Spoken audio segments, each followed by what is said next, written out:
A partir de agora, a Universitária FM apresenta Jornal da Educação.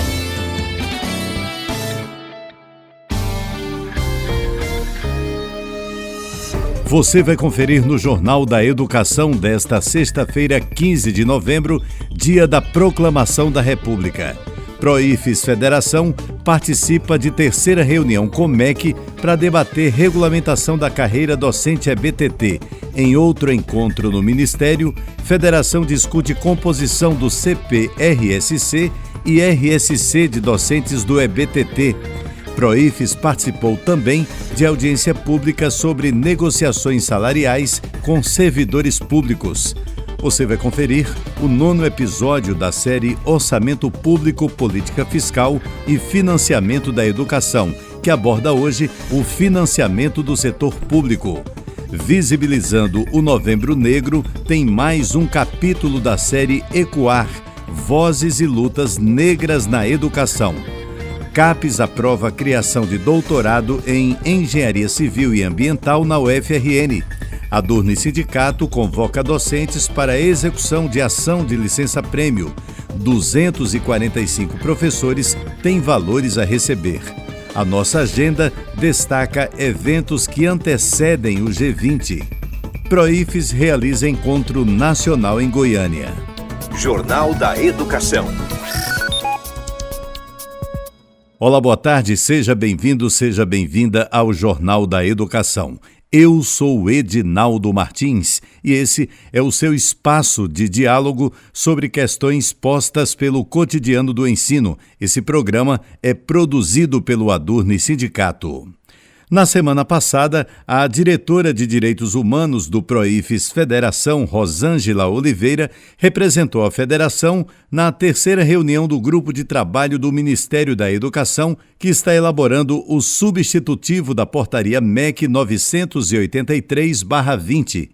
O encontro contou com a participação de representantes da Secretaria de Educação Profissional e Tecnológica, Secretaria de Educação Superior, Conselho Nacional dos Dirigentes das Escolas de Educação Básica das Instituições Federais de Ensino Superior, Conselho Nacional de Dirigentes das Escolas Técnicas vinculadas às Universidades Federais, Sinacef e Andes. O GT tem o compromisso de trazer contribuições que possam modernizar e aprimorar o ensino na rede federal, um setor estratégico para o desenvolvimento educacional e tecnológico do país. Em outra reunião na segunda-feira, dia 11, o Proifes Federação se reuniu com o diretor de Articulação e Fortalecimento da Educação Profissional e Tecnológica do MEC, Cláudio Rocha, para tratar da composição do Conselho Permanente para Reconhecimento de Saberes e Competências, o CPRSC, e do Reconhecimento de Saberes e Competências, RSC, das docentes do EBTT da Universidade Federal da Bahia. O Proifes Federação foi representado pelo diretor de comunicação Jailson Alves, pela integrante do Conselho Deliberativo Fernanda Almeida, da APUB, e pelo membro do GT Carreira da APUB, Marcos Gilberto dos Santos.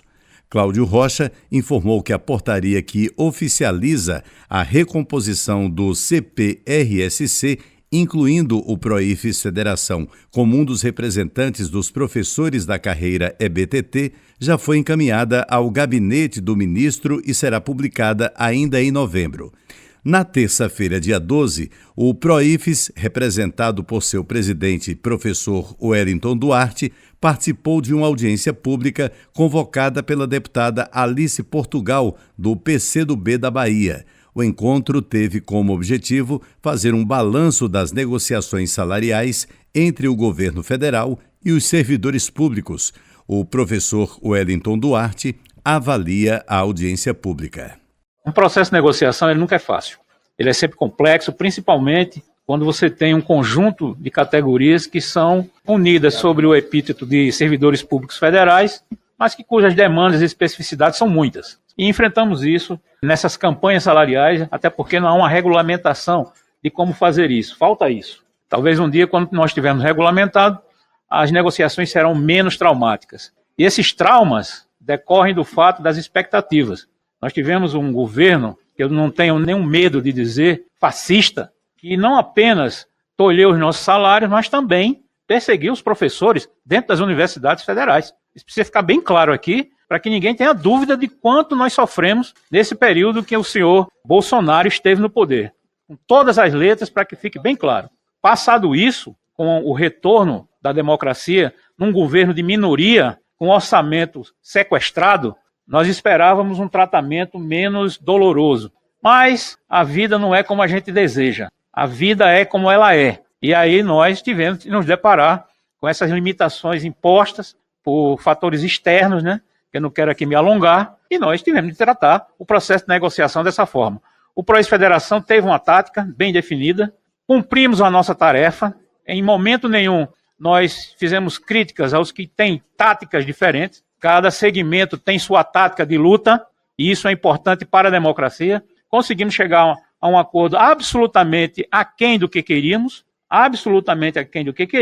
mas o possível naquele momento. E eu fico muito contente em dizer que a luta dos trabalhadores do serviço público, ela é uma luta que não se encerra numa campanha salarial. Pelo contrário, a luta dos servidores públicos, nós somos cerca de 1.100.000 na União, ela é constante e permanente, porque as categorias, dadas as suas complexidades, precisam o tempo todo estar dialogando com o governo para ver se suas demandas são atendidas. Então ela não para. A luta dos servidores públicos federais não param na campanha salarial. E é isso que o PROES vem fazendo. Ele vem participando dos GTs, das mesas, o PROES participa do Fórum Nacional de Educação, participou da organização da Conferência Nacional de Ciência e Tecnologia, então a gente está participando em todos esses campos e fóruns para também aprimorar a sua estratégia e tática de enfrentamento das condições do dia a dia. Então eu gostaria aqui de encerrar dizendo que os servidores públicos federais, eles sempre são colocados como culpados de algum problema fiscal desse país. Essa derrota, que não é uma derrota, infelizmente eu tenho que tratar disso, que aconteceu no STF, ela não é uma derrota de hoje. Ela é uma derrota de 1998. E é bom que a gente diga isso. Então, reformas administrativas para diminuir direitos e encolher o serviço público não é de hoje. E aí eu acho que é um tema que deveria unificar a luta geral dos servidores públicos federais. Só sobre essa temática. A defesa intransigente da existência do serviço público no Brasil, porque é o serviço público que presta serviços essenciais à população. Eu acho que a luta continua, como é um jargão isso muito antigo, né? Eu acho que a luta dos servidores públicos ela nunca vai se encerrar até que tenhamos um Estado plural, soberano, independente e muito voltado para o trabalhador mais pobre. Jornal da Educação. Extra Classe. Você acompanha agora o 9º episódio da série educativa Orçamento Público, Política Fiscal e Financiamento da Educação. O professor do Departamento de Economia da UFRN, Thales Penha, fala sobre o financiamento do setor público. Prezados ouvintes, no episódio de hoje vamos discutir sobre o financiamento do setor público. Quando tem um déficit e essa déficit se torna dívida, como aprendemos no episódio passado, como é que isso é financiado? O que acontece? Quando temos situação de déficit, ou seja, a nossa arrecadação é insuficiente para arcar com as despesas orçadas dentro do orçamento do governo, o governo incorre na contratação de uma dívida. Essa dívida pode ser interna, pode ser externa. A dívida externa é contraída com órgãos internacionais, como o FMI, bancos internacionais como o Banco Mundial, o Banco dos BRICS. Essa dívida é contratada em um valor a uma moeda estrangeira, normalmente o dólar, que vai ficar atrelada a uma taxa de juros definida pelo órgão que está financiando e mais a variação cambial. Ou seja, quando o câmbio desvaloriza, precisamos de mais recursos justamente para pagar essa dívida. Então ela tem um certo risco de variação cambial. Quando o câmbio varia, a nossa dívida altera. Uma outra forma de financiar o nosso gasto público, porque é isso que estamos falando, ou seja, as despesas são gastos públicos, para financiar os gastos públicos, é a dívida interna. A dívida interna é contraída da seguinte maneira: o Tesouro Nacional lança promessas de pagamento, no caso, títulos públicos, com promessa de pagamento a um determinado período, daqui a 1 ano, 2 anos, 3 anos, 5 anos, 10 anos, a uma taxa de juros. Essa taxa de juros, apesar de ter a Selic nacional, que é a nossa taxa básica de juros, não é a Selic que vai reger esses contratos, porque a Selic é apenas a taxa básica. Essa taxa de juros ela vai ser atrelada a também as condições de mercado. Então, em situações que o governo esteja com um endividamento crescente, os fornecedores os credores que irão emprestar o dinheiro ao governo exigirão uma taxa de juros ainda maior. mesmo com a Selic menor. No entanto, o governo tem controle sobre a sua própria moeda. Então, uma dívida em moeda doméstica é muito melhor do que a moeda nacional. Apesar de não controlar totalmente a taxa de juros, a despeito do que muitos falam que, como o governo determina a taxa de juros, podem determinar como ele vai ser emprestado. Não é assim. A determinação é feita dentro do mercado, dependendo da situação fiscal e do cenário internacional e nacional, mas ainda a dívida na sua própria moeda, o que lhe dá um pouco mais de grau de liberdade e não afeta tanto assim a sua dívida, variações cambiais. Então essas duas formas são as formas que o governo se financiam. O que acontece quando tem financiamentos excessivos? O governo, ao financiar sua dívida, ele está entregando promessas de pagamento. E os resgates dessas promessas de pagamento, eles vão ser feitos em tempos determinados, mais curtos ou mais longos. Países com longa tradição de estabilidade econômica conseguem lançar títulos do tesouro de mais longo prazo, ou seja, para resgatar daqui a 10 anos, daqui a 20 anos, daqui a 25 anos. Países com mais instáveis, com crises, esses títulos são mais curtos. E qual é o problema que isso atrela? Isso faz com que a rolagem da dívida seja muito mais complicada. Países com maior estabilidade conseguem ter mais tempo de rolar a dívida, então conseguem sair de períodos de crise de dívida pública com um pouco maior de facilidade. Países em desenvolvimento normalmente não conseguem atrelar tudo isso. Então há diferenças sim entre rolagem de dívida entre países ricos com longa tradição de estabilidade e países subdesenvolvidos ou em desenvolvimento que têm problemas de ciclos de crise. Isso faz com que a resolução desses problemas exijam medidas diferentes. No próximo episódio iremos debater como o governo pode fazer, como tratar sobre o ajuste fiscal e sobre também as regras fiscais. Um abraço, até mais. E em alusão ao Novembro Negro, seguimos com a série Ecoar, Vozes e Lutas Negras na Educação, onde estamos buscando refletir sobre as questões raciais na educação e sociedade brasileira. A criação do Núcleo de Estudos Afro-Brasileiro e Indígena da Universidade Federal do Rio Grande do Norte representa mais um passo no processo de valorização e fortalecimento das culturas afro-brasileiras e indígenas dentro do ambiente universitário. Este núcleo, tão esperado por estudantes, pesquisadores e representantes dos movimentos negros e indígenas, oferece um espaço de estudo, transformação institucional e social. Em uma universidade historicamente embranquecida, a chegada do NEABI torna-se fundamental para a inclusão, representatividade e reflexão crítica sobre as questões raciais e étnicas que impactam a sociedade. No episódio de hoje, discutiremos o papel do Núcleo de Estudos Afro-Brasileiros e Indígenas da UFRN e sua importância na valorização das culturas afro-brasileira e indígena dentro do ambiente universitário. Para isso, conversamos com Jefferson Farias, estudante de Ciências Sociais e coordenador do DCE da UFRN, que compartilhou conosco a importância do núcleo para os estudantes. Os impactos que o núcleo gerou na vida acadêmica dos estudantes envolvidos, a gente pode tirar experiências dos campos que já tem implementado o NEABI, que se consolida como uma ferramenta muito importante na construção e no fortalecimento desses estudantes, né, a ideia de pertencimento desses estudantes nesses espaços, porque eles vão estar sendo pensados a partir desses estudantes, do seu território, da sua identidade, quanto pessoa negra, indígena. Dentro da universidade ainda, a gente está num processo de implementação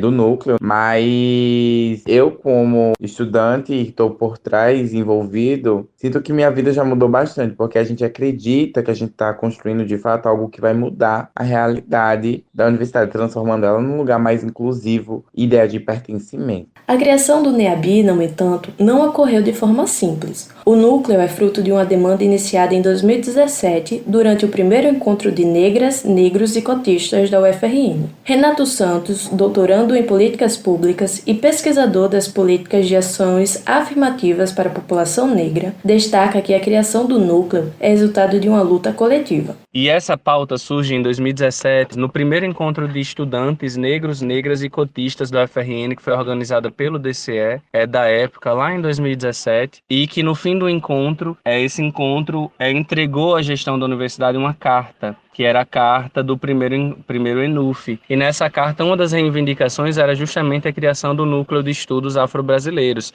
Justamente porque já naquela época, em outras instituições, esse núcleo já cumpria um papel muito fundamental de organizar o debate sobre a questão étnico-racial dentro da universidade. Agora, mais recente, após o segundo encontro que aconteceu no ano de 2023, o segundo encontro de estudantes negros, negras e cotistas, o segundo ENUF, mais uma vez o DCE entrega a carta à reitoria da universidade, reivindicando a criação do NEABI. Esse núcleo está sendo construído por várias professoras e professores, com participação das pesquisadoras e pesquisadores negras e negros, com a representação do movimento negro a partir do DCE. Então, esse está sendo um processo muito coletivo. A principal dificuldade é mesmo o trâmite que a instauração de um núcleo exige, trâmite documental e protocolar, para que o núcleo exista, mas isso está sendo superado a partir dos esforços coletivos de muitas professoras, professores, pesquisadores e representação do movimento negro. Além de criar um ambiente de pertencimento e valorização das identidades raciais e culturais, o NEABI pretende abrir novos caminhos para a produção de conhecimento e pesquisa, como explica Renato.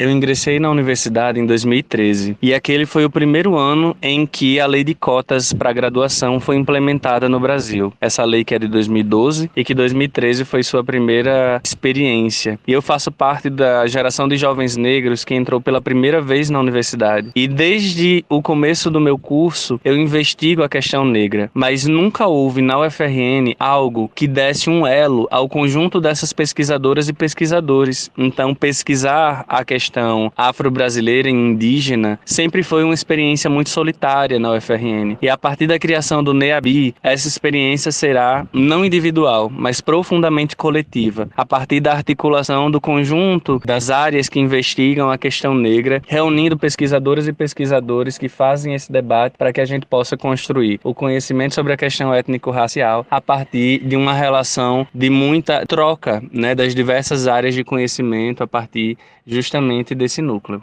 Segundo Renato Santos, a implementação do NEABI é um marco para a UFRN, sendo um passo importante para o fortalecimento de políticas de inclusão e diversidade na educação superior, mas também contribuindo para toda a sociedade potiguar. A universidade é um espaço central de formação das pessoas que vão atuar em toda a sociedade. Então é da universidade que saem as enfermeiras, os enfermeiros, as professoras e professores, que saem médicos, que saem engenheiros, que saem advogados. Então ter um núcleo de estudos afro-brasileiros e indígenas dentro da UFRN significa levar esse debate para o conjunto do Rio Grande do Norte, a partir das pessoas que estarão atuando no conjunto dos serviços.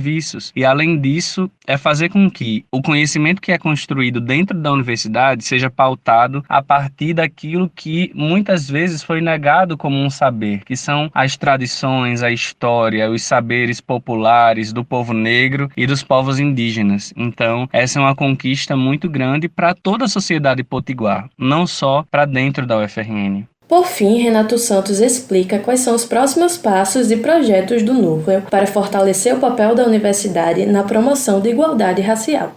A gente está no processo protagonizado por professoras, professores, estudantes, pesquisadoras e pesquisadores, representações do movimento negro, justamente de oficializar a existência do NEABI. Esse é um processo burocrático dentro da universidade e que precisa ser construído algumas documentações que precisam passar pelas instâncias superiores da universidade. E a expectativa é que muito em breve a gente tenha um núcleo de estudos que reúna o conjunto das pessoas que estão com o compromisso diário de construir saber a partir dessa ótica dos povos negros e indígenas e desses saberes que muitas vezes nos disseram que não cabiam dentro da universidade. Então é um momento de muita alegria, mas também de muita organização para que o núcleo funcione, que esteja ativo, atuante e que organize o debate dentro da universidade, porque organizar o debate dentro da universidade é necesariamente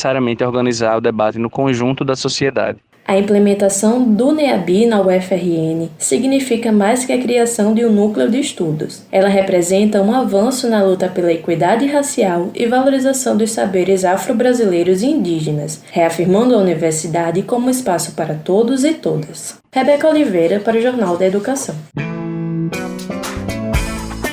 Depois do intervalo, CAPES aprova a criação de doutorado em Engenharia Civil e Ambiental na UFRN. A Adurni Sindicato convoca docentes para execução de ação de licença-prêmio.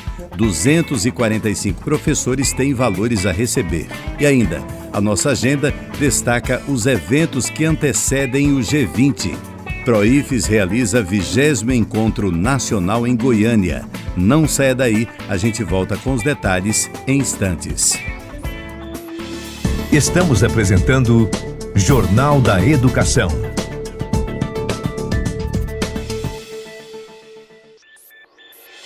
Voltamos a apresentar Jornal da Educação.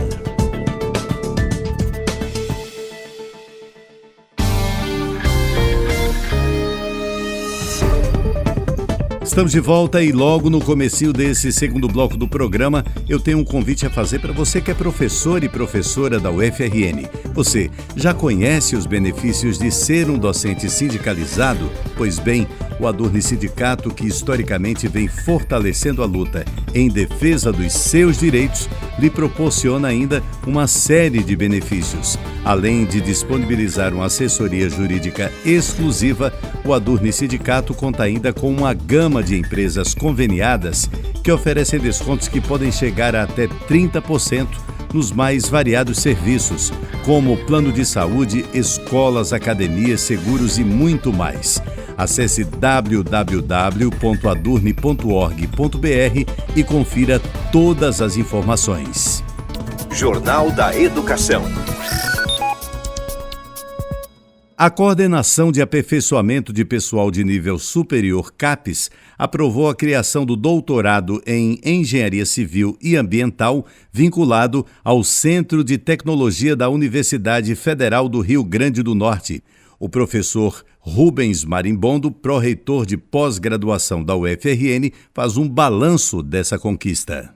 A UFRN teve aprovado pela CAPES recentemente o doutorado em Engenharia Civil e Ambiental. O programa de pós-graduação em Engenharia Civil e Ambiental é um programa resultado da fusão do programa de pós-graduação em Engenharia Sanitária com o programa de pós-graduação em Engenharia Civil. Eram dois programas, Engenharia Sanitária com mais de 20 anos de atuação, de criação, de formação de mestres, o programa de Engenharia Civil um pouco mais recente, com cerca de 10 anos de funcionamento, foram reestruturados e viraram um único programa, Engenharia Civil e Ambiental, autorizado pela CAPES. Como consequência dessa reestruturação, dessa reforma que foi realizada pelos colegiados, em conjunto com a Pró-Reitoria de Pós-Graduação, com nova diretriz, novos rumos a serem seguidos, o programa subiu de nota, saiu da nota 3 para a nota 4. Com essa nova nota, ele passou a estar habilitado a submeter uma proposta de curso de doutorado. E fizemos. De imediato, o colegiado do programa preparou uma proposta, submeteu a CAPES dentro do edital do APCN,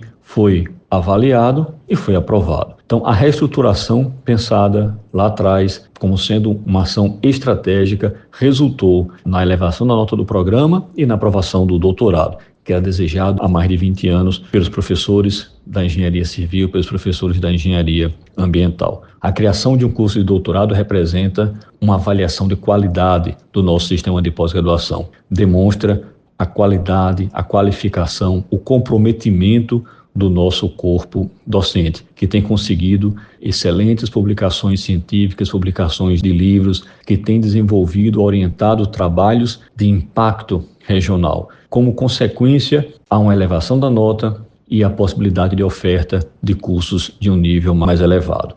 Passamos a integrar um sistema de pós-graduação diferente do que tínhamos ao final de 2020 na avaliação quadrienal. Um sistema muito mais qualificado, muito mais robusto, muito mais preparado para enfrentar as necessidades de formação científica em todas as nossas áreas de conhecimento. Direitos do professor e da professora. Agora, o advogado Matheus Ferreira nos traz detalhes sobre a ação executada pela assessoria jurídica do Adurni Sindicato, que busca a conversão dos períodos de licença-prêmio em indenização pecuniária. Essa ação basicamente se aplica para todo servidor, servidora que entrou no serviço público federal antes de 1991 antes de outubro de 1991, que adquiriu períodos de licença prêmio, mas que não utilizou, seja gozando ou contando como tempo de serviço para fins de concessão de aposentadoria ou abono de permanência. Se você, professor ou professora, se aposentou, seja recentemente, seja num tempo mais remoto, e preenche esses requisitos, né? Se você teve essas licenças prêmio, mas não utilizou, ou pelo menos não utilizou totalmente, compareça na sede do Adorno Sindicato de segunda a sexta-feira, entre 9 da manhã e meio-dia, para um atendimento, para entrega de documentação.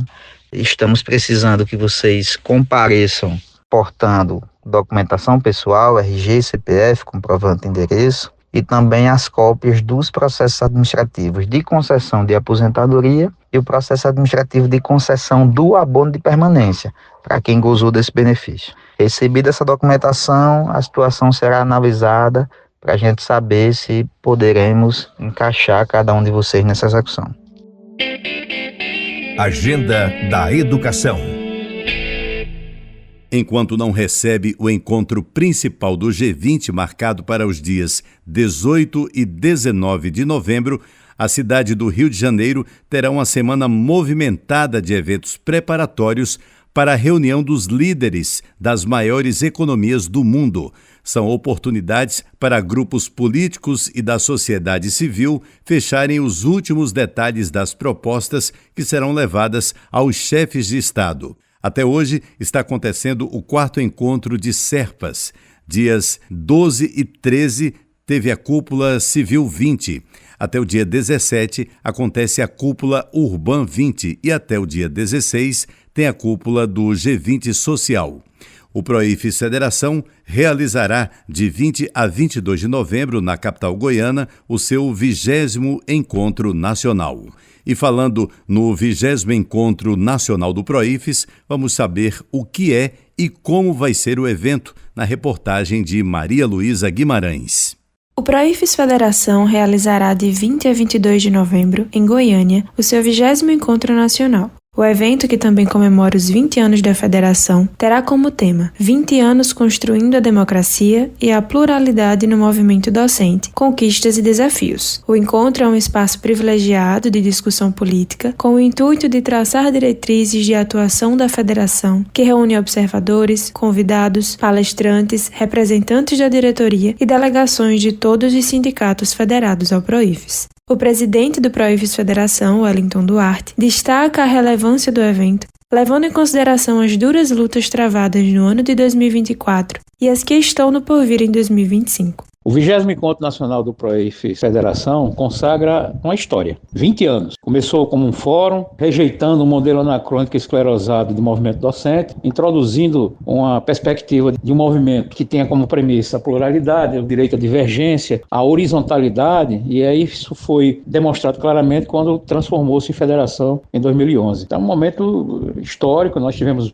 muitas conquistas, muitos acertos, muitos erros, mas em processo de construção você tem disso. Fomos nós que criamos, as nossas propostas criaram o professor associado, colocou o professor titular na carreira, criou o EBTT, fizemos uma carreira nova em 2011 e hoje, nessa trajetória, por exemplo, participamos das discussões sobre ciência e tecnologia nesse país, participamos da organização da Conferência Nacional de Ciência e Tecnologia, estamos no Fórum Nacional de Educação, temos relações com entidades da educação internacionais, como a Internacional de Educação e a Internacional Latino-Americana da Educação, a CPLP, da Comunidade de Língua Portuguesa, temos ótimas relações com a CNTE, com a CONTE, com a ANPG, enfim, com a Andifes, enfim, nós temos hoje uma rede de contatos que faz com que a federação esteja presente em várias audiências públicas. Participamos agora das negociações da campanha salarial, foi a nossa proposta que foi colocada como base para o acordo que foi assinado pelo Proifes inicialmente e, portanto, eu acho que esse é um aspecto a ser considerado nesse 20º encontro. Eu creio que será o 20º encontro, um encontro histórico, será muito propositivo e positivo para o ano que vem.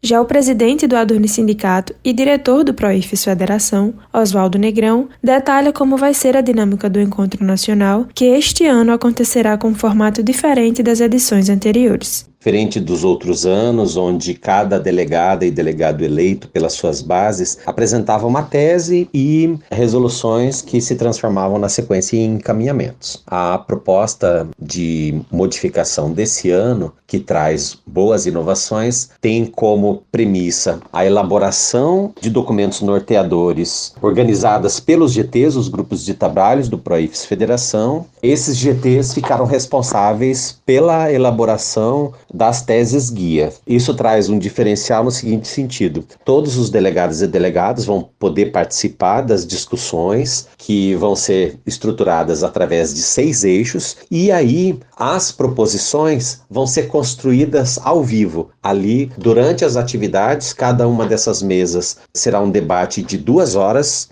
de atividades. No primeiro momento, o debate, a análise das questões apresentadas pelos grupos de trabalhos, e depois, na sequência, depois das discussões, serão construídas as propostas. Isso traz uma dinâmica, traz mais participação, e também a gente tem a possibilidade da discussão de todos os eixos que fazem parte do encontro nacional. A cobertura completa do 20º Encontro Nacional do PROIFES Federação você acompanha em nossas redes sociais, Adurne Sindicato, e em nosso site www.adurne.org.br. Maria Luísa Guimarães para o Jornal da Educação.